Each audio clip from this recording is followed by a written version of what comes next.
Jeg er faktisk kommet for at hente Mia. Hvordan er hun? Hun er en meget voksen lille dame på 5 år. Hun har sgu set lidt af hvert. Du ved ikke, hvem jeg er, men jeg er din onkel. Du skal bo hos mig nu.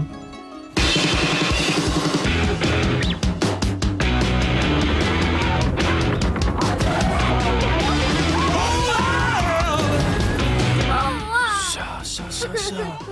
Hun skal komme tilbage. Det kan hun ikke, lille skat. Hun er begravet.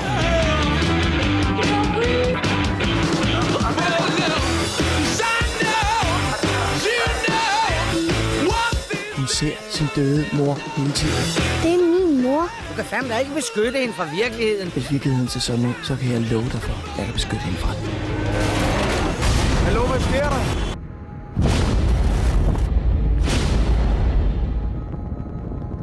Kom, Mia. Vi skal ud og rydde op.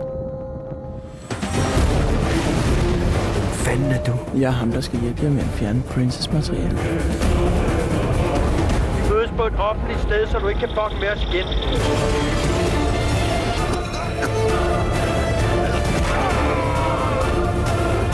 Det er altså rigtig skægt, August.